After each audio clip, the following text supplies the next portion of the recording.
Forest Extermination Services.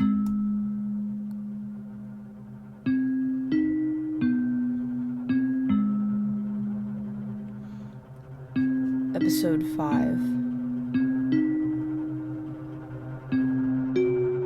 Out to lunch.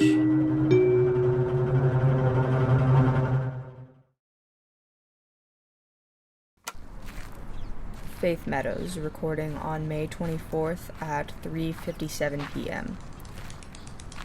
My check-in with Sam was Sunday. It went badly. We did the same thing we always do whenever we meet up, pack sandwiches and go to the beach. My parents actually started the tradition. Some relative got us an ocean field guide for Christmas when we were kids, and we were obsessed. So, every Sunday, we went and spent a few hours down by the water. My dad thought it was silly, but my mom said it was good for us to go outside and be with nature. And I'm inclined to agree with her because those days are some of my fondest family memories. Diving through the waves with my sister, trying to catch fish in our hands, eating sandwiches, and trying to fight the seagulls.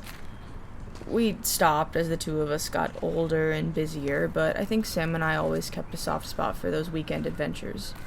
Which is why, when we started our check-ins, Sam proposed we revive the tradition. When we met up, Sam was wearing a ridiculously large sun hat and a pink one-piece swimsuit. It felt like the first time in years I'd seen her leave the house in anything other than business casual, and she seemed to feel the change too. Her posture was relaxed, and when I cracked a joke about always being late, she laughed. She actually laughed. It was midday, and the summer tourists had completely taken over the beach. People crowded across the shore and the water, reveling in the warmth of the San Diego tides. The air was full of shouts and bird cries and the constant crashing of waves against the shore. The heat of the air and the sand between my toes were pleasant, but I knew they wouldn't be for long if we didn't find a way to cool down, so we started towards the water. The sand thickened and cooled under our feet as we neared the waves, which held the hesitance of low tide. Small schools of fish darted around my ankles. I asked Sam if she remembered what they were called, and she just laughed again. We talked as we forged our way into the waves.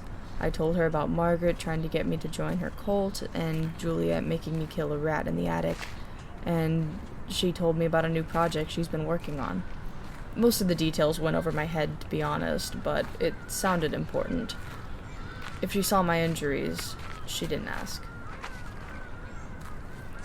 Halfway through a story about a run-in with her ex at a Trader Joe's, a wave came from out of nowhere and slammed Sam to the side. She went under the water, and her ridiculous sun hat flew off her head like a parachute. I dove for it and caught it before it sank below the waves. When Sam resurfaced, her curls were plastered against the sides of her face, and her expression was one of such perfect shock that I burst out laughing. And, to my surprise, she started laughing too. I tried to hand her the hat, and she tackled me in a hug that sent me into the water. I don't remember the last time I hugged my sister. I splashed her, and she splashed me back, and we wrestled like that for a few seconds until another wave took us both out. We were laughing the entire trip back to the shore, and it felt nice. Like being a kid again. We sat down on a towel and opened up the lunch, which somehow hadn't been destroyed by seagulls. We ate, and for the first time in a while, I felt, I don't know, peaceful. It was impossible to savor it, though, because I could tell she was planning to ask me something. The look in her eyes as she watched the repetitive back and forth of the waves gave it away. She mechanically chewed her sandwich, and I knew the conversation was about to take a turn I wouldn't enjoy. I was almost relieved when she finally set her food aside and faced me again. Whatever she had to say, at least it would be over soon. She asked me if I was okay, and I said I was. No, she said, really okay. I told her I was really okay, and an awful wave of pity washed over her eyes. How sad, they seem to say. She can't even tell that her life is falling apart. She pointed at the scrapes on my chin and asked where I'd gotten them. I told her I fell off my bike, and she looked thoroughly unconvinced. She asked if I had been in any fights, and I said I hadn't, and that she should stop dancing around what she meant and just get to the point.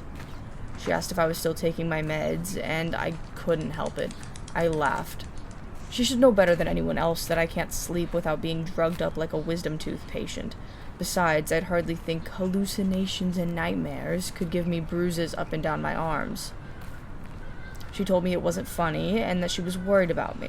She said I never called, and that every time we met, I showed up looking like death. Do you ever get the impression that someone isn't really listening to you?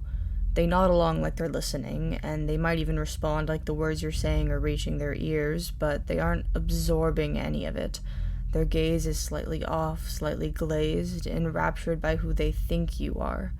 I've tried to explain myself over and over again, but she never understands. As soon as I stop talking, it's back to, it's okay. Healing isn't linear. You just need to take it slow.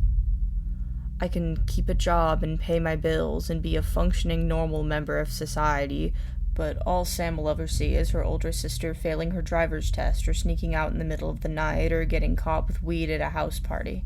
To her, I'll never be anything but the family disappointment. I can't stand it. So I didn't answer. I sat there and stared at her, sullen as a statue. She stared right back. She started to say something again, but only got a few words out before she was interrupted by the Star Wars theme song blaring loudly from her bag. She broke my gaze and fished out her phone. One look at the screen was all it took for her to grimace. I have to take this, she said. It's Jared. In case I haven't mentioned, Jared is her boyfriend. They've been together for 4 years. I don't have any special opinions about him. He's a good guy, and he treats Sam well enough. But right then, as I watched my sister hurry away to answer the call, I thought he may have been my favorite person in the whole world. Even from a distance, I could hear her chattering away on the phone. I didn't care about what she had to say, so I stood up, stretched, and walked into the water. I don't go to the beach too often anymore, so I figured I might as well enjoy it. I walked until the water was nearly up to my waist. The slight chill was nice after so long in the sun, and I looked around at the waves, trying to gauge how much farther I could go without putting myself in danger. That's when I saw the space. Only a short stretch ahead of me, the waves stopped. It was like the tumultuous ocean had been replaced by a clear glass tabletop for a few square feet. I leaned closer to get a better look at it and saw fish. Their movements were sluggish, as if the water was actively pushing against them. The smallest of the bunch, a little one with sparkling scales, spasmed desperately in place as though it was being electrocuted. I leaned closer. If it was hurt, somehow, I thought, maybe I could tell one of the lifeguards, or I don't know. A sudden gust of wind nearly tore my hat off my head, and a shiver ran down the back of my neck. Despite the wind, that section of water hadn't moved a bit. No waves or ripples, just glassy stillness from end to end. As I watched that square of space, my scar began to throb, steady as a heartbeat. This time, I didn't try to convince myself I was imagining things. I'm learning more about these problems, what they feel like when they appear. They're becoming familiar. I reached out to the square of stillness, and when my fingers sunk into a thick, viscous substance that was definitely not water, I didn't scream or recoil. I watched quietly as my hand, then my arm, then my shoulder were swallowed up. Finally, I took a deep breath and threw myself into the surface. My scar screamed with pain as the not water hit my shoulder. I had planned to open my eyes, but I found that I didn't need to. My scar tugged me in the right direction, towards a presence that I knew was the source of the strange gelatin. Although my limbs were mostly stuck in place, I had the strangest sensation that I was approaching it. Or maybe it was approaching me. I felt it soon enough, the ripples around me telltale signs that the problem was getting closer. My scar acted like a radar, pulsing stronger and stronger with each passing moment until I felt the gel next to my face convulse and knew whatever it was right beside me. I opened my mouth and a wave of vile goop rushed in. I choked back a gag and, as the problem swam past, bit down. Hard.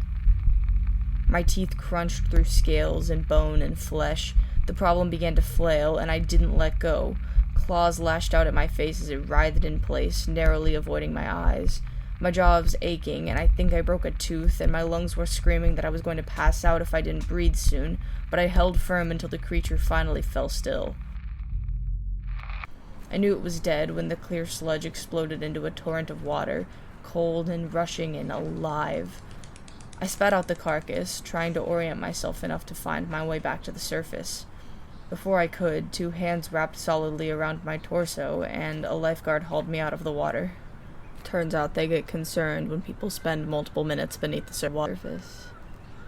I turned back to grab the carcass to show them what I had seen, but it had been swept away into the depths. I've never seen Sam so mad. She was yelling about how I needed to stop pushing her away so she could help me because I was clearly very sick, and we were lucky I wasn't hospitalized again. All sorts of crap. I tuned a lot of it out. Something about higher dosages and institutionalization and starting therapy again. I, in return, may have said some things about her and where she could stick her self-righteous savior complex. They weren't nice things, but they weren't lies either. Then she left in her car, and I took the bus home. Whatever. It doesn't matter how she feels about me. I'm not going to try to prove myself to her anymore. Or the police, for that matter. You can't force someone to believe you if they don't want to, and I'm done wasting my time. But that doesn't mean I'm not going to help people. I've killed 4 problems now, and I think with a little more preparation, I can do it again. I've decided to start a business. Trust Extermination Services. People can send in reports of any problems they found, and I'll solve them, or kill them, or document them so others can avoid them in the future. It's not a perfect system, but I think it's the best way for me to do what I can.